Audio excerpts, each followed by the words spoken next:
I want you to go to James chapter 5 with just a few minutes and what I have left. The road less traveled is about choices. You look at the split in the road behind me. I'm assuming one lane is coming at you, one lane is going. But there are a lot of choices in life. It's not that simple. In other words, you have to make a choice. And let me tell you what I believe about choices. I was with a pilot one day, and I was just watching him fly the plane. It was just so cool. And I said, hey, by the way, could you teach me to fly? He said, sure I can. He said, I can teach a monkey to fly. Well, that didn't make me feel better, or good. And I said, well, great, thank you. And he said, but I can't teach a monkey to make good choices. And I never thought about it that way. I can teach a monkey to fly, but I can't teach him to make good choices. Your life is defined by the choices. Now, what I mean by that, you're not defined, but the trajectory of your life are by the choices you make. And last week we looked at two choices. One was God's way, one was our way. Our way was pretty much plan your life without regard to God. But God's way was to say a phrase, as the Lord wills. The Latin is what? Anybody remember the Latin? Deo volente. Deo volente. Let's say it together. Deo volente, which means if God wills or God willing. In Arkansas, God willing and the creek don't rise. I mean, that's how we said it. Didn't sound near as cool as the Latin, but it's just a choice you make to say, God, I got these plans, but if you want me to do that, but if you don't, then Lord, show me. Now, today, it's a choice we have to make about what we value and what we build our life around. And here are the choices in the text. One, stuff, riches, material things, houses, cars, boats, whatever, you name it. I'm going to build my life on that, on my stuff. And the more stuff I have, the better I feel about my life. The more things I can accumulate, the more money I have, the more prestige, the more self-image. I mean, all of it, it goes together in this one vicious disease called materialism. It was the American dream at one time. People would come to this country or want to come because they knew that everything was here. When my grandfather immigrated here, America was called the Golden Land. And they literally thought the streets were made of gold. But today we know that's not the case. Some of you have experienced what the American dream does. It's vanished. You know what? I used to pray that God would improve the economy and God would bless this land and make the economy great. And then I realized our problem is not the economy. Our problem is our heart. For if the Lord were to bless us and make us again very, very wealthy, what would we do with it? So the issue is really the choice we make with wealth, not having wealth. This text is not against wealth. It's not against riches. It's against trusting those riches. It's against building your life on those riches. It's against going after riches at all cost. So make sure you don't think that God is against riches, because here's something that we might want to talk about. We're all rich. Every one of us. You say, but you don't realize what I'm going through. I know you live in a rich country. I know you live in a country that's been prospered by God. And I know that we are wealthy according to the world's standards. For example, if your household income is $30,000, your household income, $30,000 a year, you're in the top 1% of the world. 1%. If your income is $80,000, household income per year, $80,000, you're in the top 1% of the top 1%. I mean, you're at a high altitude. And sometimes we forget that. Because you know why? We're always looking at somebody else that has more. We're always looking at our neighbors. We're always looking at our friends. And we're looking at others who have done well. And something inside of us is stirred. And that's what we want to build our life on. That's one choice. The other choice, we're going to trust God. We're going to trust God. We're going to believe that if He gives us something, that's awesome. We're going to use it for Him. We're not going to become self-indulgent. We're not going to become narcissist.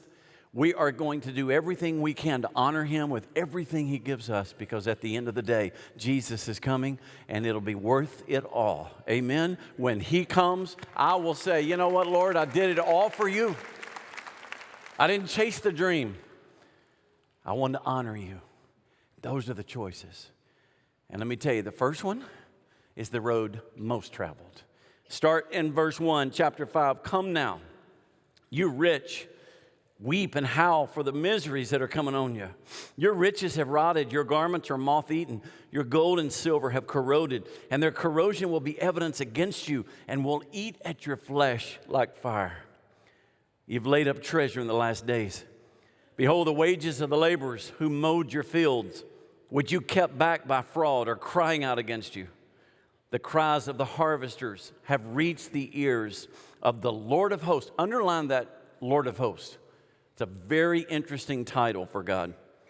You have lived on the earth in luxury, in self-indulgence. You've fattened your hearts in a day of slaughter. You've condemned and murdered the righteous person. He does not even resist you.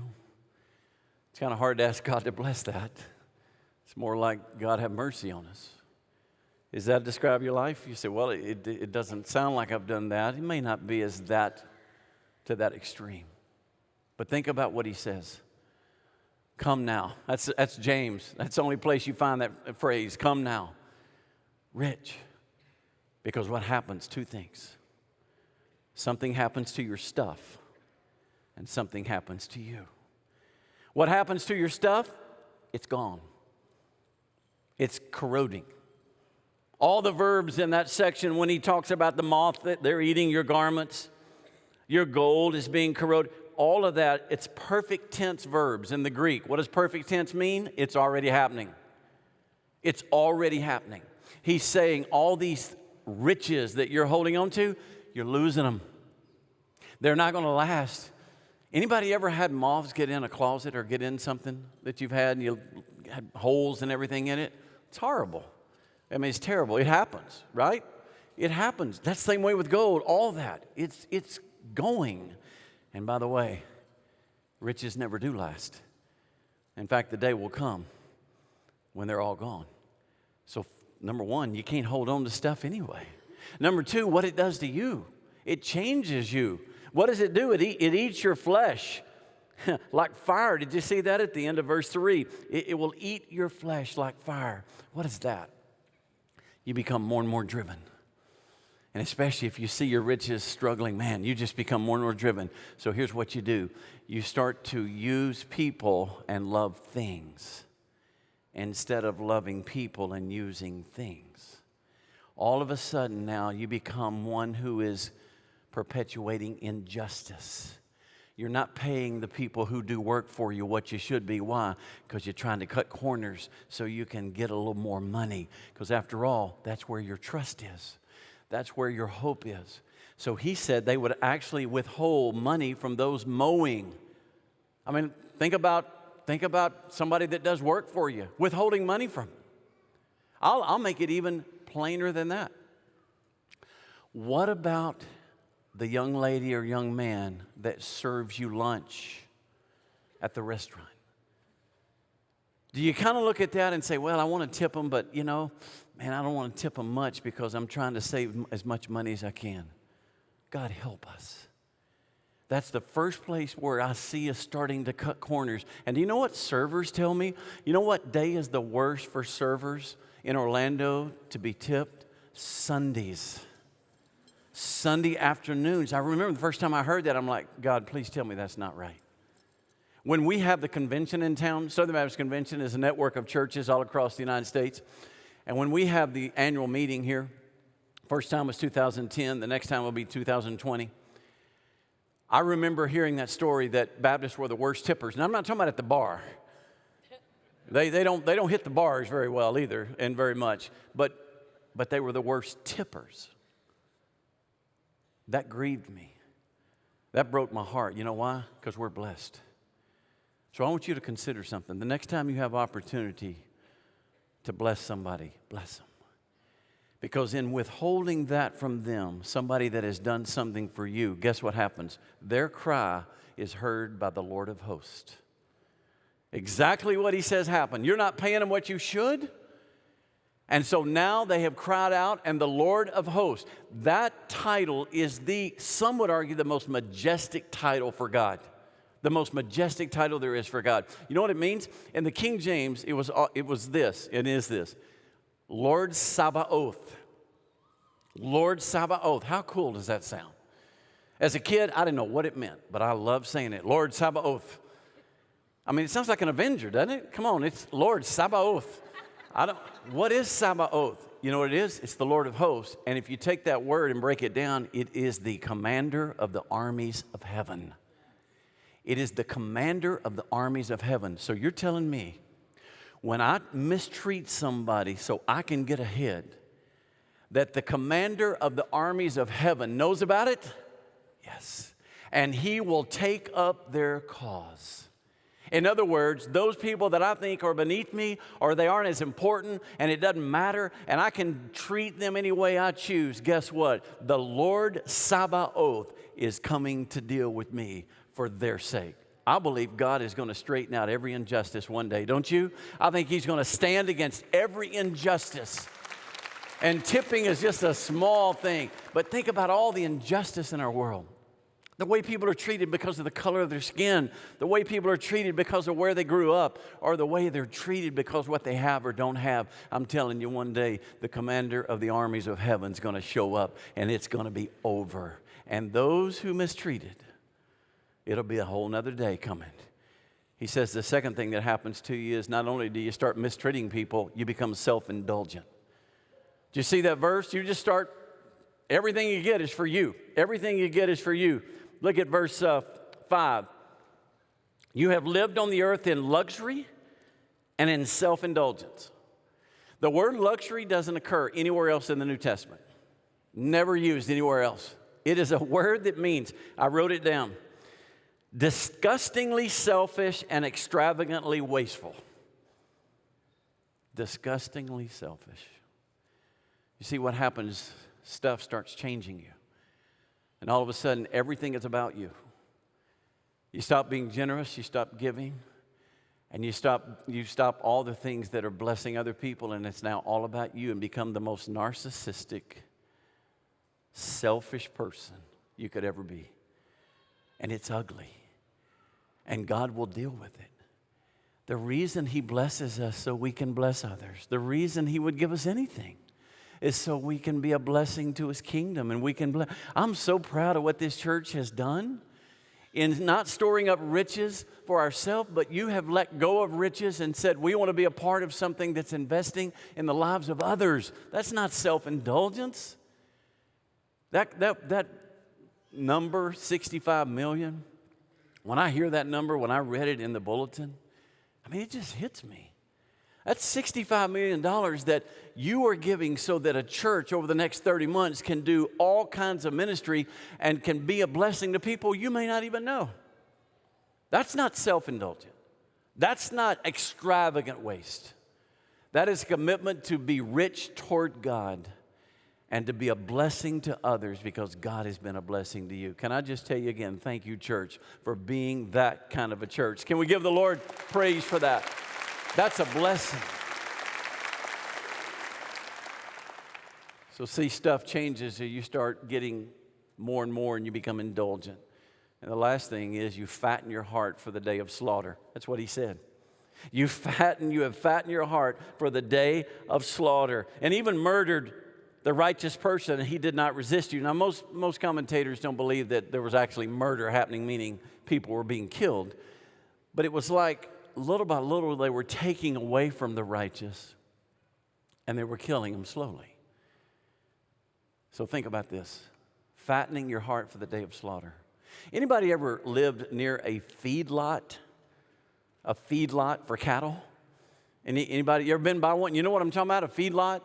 Raise your hand if you know what a feedlot is. Okay, if you're not sure what it is, imagine the worst smell in the world. That's a feedlot. Because basically what happens, they bring the cattle there, and it's the last stop before they are slaughtered. And so they fatten them up. That's exactly what he's describing. He's saying, for those of you who don't care about anybody else, but it's all about riches and all about trusting your wealth, then you are fattening your heart before the day of slaughter. What is the day of slaughter? When Jesus comes and says, okay, let's talk. I think it's a graphic image. And I'm telling you something, it brings chills to my spine to think about me fattening my heart and resisting what God would want just so that I can be better off or I can have more. That's what the road most traveled looks like. Now, there's another road. It's the road less traveled. It's for those who say, no, my trust is not in riches. My trust is not in the stuff I own. My stuff is here one minute, gone the next. My trust is in the Lord. Look at the next verse, verse 7. Be patient, therefore, brothers, until the coming of the Lord. See how the farmer waits for the precious fruit of the earth, being patient about it, until it receives the early and late rains. You also be patient. Establish your hearts, for the coming of the Lord is at hand. Don't grumble against one another, brothers, so that you may not be judged. Behold, the judge is standing at the door. As an example of suffering and patience, brothers, take the prophets who spoke the name of the Lord. Behold, we consider those blessed who remain steadfast. You have heard of the steadfastness of Job, and you've seen the purpose of the Lord and how the Lord is compassionate and merciful. But above all, my brothers, do not swear either by heaven or by earth or by any other oath, but let your yes be yes and your no be no, so that you may not fall under condemnation. God, help us to choose this road. Be patient. Trust Him, not your riches. And being patient, I have made my heart steadfast. I've established my heart. You see that in verse 8? To me, that's the key to the whole thing. Establish your heart. The word establish in verse 8 means fasten it to something.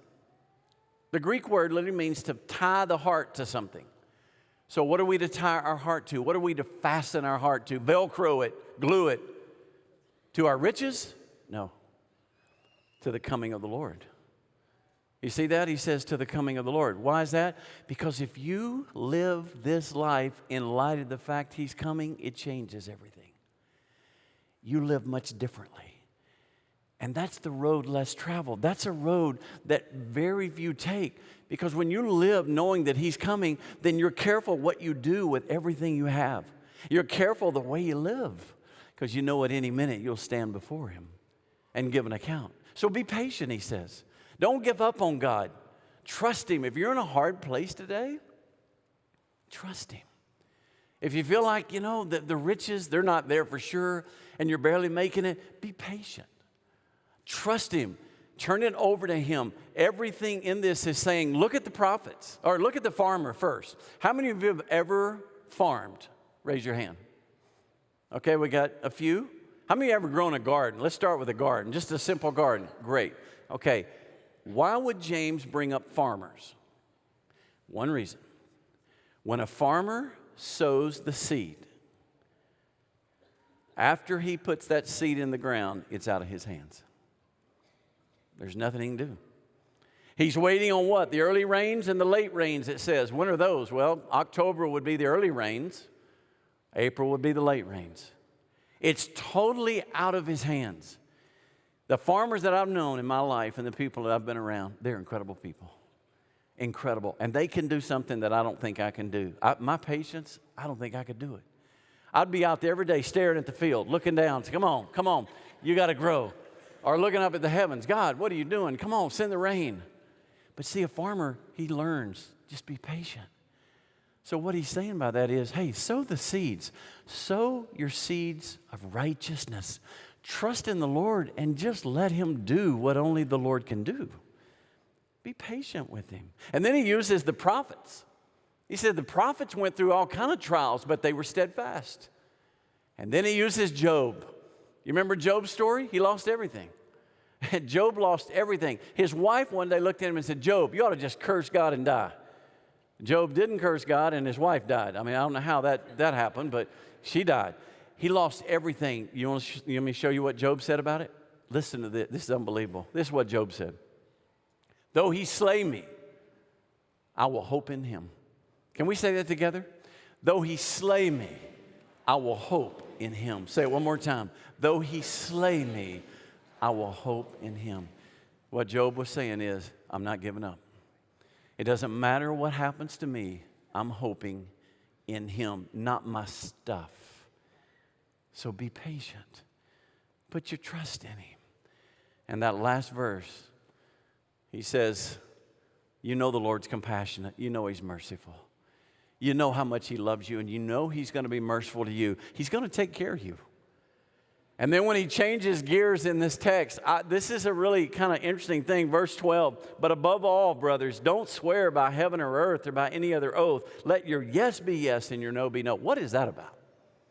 Why does he place that there? A lot of people think that it's misplaced. No, it's not misplaced. Think about it. The way they would swear is not our swearing. The way we swear is use a cuss word, okay? It's use a four-letter word where we're not supposed to use. We may think it, but we don't say it because we don't want to swear. That's not what swearing was for them. Here is an example of swearing for them. Okay, tomorrow night, I'm going to be here at 7 o'clock, and I'm going to stand right here, and I'm going to preach, and I swear by that camera boom right there that I'm going to do it. Now, what I just said was, as long as that camera boom is there, that means I have to be there at 7 o'clock to do what I said, because that camera is my accountability. They would swear by an oak tree. As long as that oak tree is there, I will do this or I will do that. They would swear by the sky. I swear by the sky, I'll do it. So what that meant was I didn't need a notary or an attorney to sign a legal document. I'm using the sky. I'm using the camera. I'm using an oak tree. And as long as that oak tree stands, I got to do what I said I was going to do. Well, what James is saying is, why do you need that? Let your yes be yes. Let your no be no. Just take your stand and do what you said you were going to do. I think it makes perfect sense. Trust in him.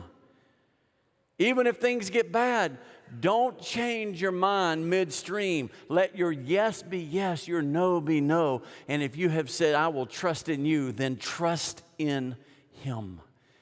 I just think it's time for us today to say, we're taking our stand. We're going to face this battle we're in this life. We're going to face this life with simply letting our yes be yes, our no be no, and we have made our choice, and that is we will follow Jesus. We will trust in him. Some trust in chariots, some in princes, some in horses, but we will trust in the name of the Lord our God. Amen? That's what we say yes to. Let's stand together. I want us to read a verse. You remember Sabaoth? The Lord of hosts? Look at this promise in the Old Testament. The Lord of hosts is with us. The God of Jacob is our fortress. Say it with me. The Lord of hosts is with us. The God of Jacob is our fortress. You know what he's doing right now? He's surrounding us. Paul said, let your request be made known to God, and the peace of God that passes all understanding will what? Guard your heart. Do you know the word guard means to put an army around your heart? I believe in this moment, for those who put their trust in the Lord Sabaoth or the Lord of hosts, he is surrounding you. So this is how we fight our battle. We're surrounded. We're taking a stand. We're letting our yes be yes. This is how we fight. 2 months ago, I heard this song, and it just captured my heart. And I want you to join me in declaring today, this is how we fight our battles. We will stand as the Lord surrounds us. Our trust is in him. That's the road less traveled.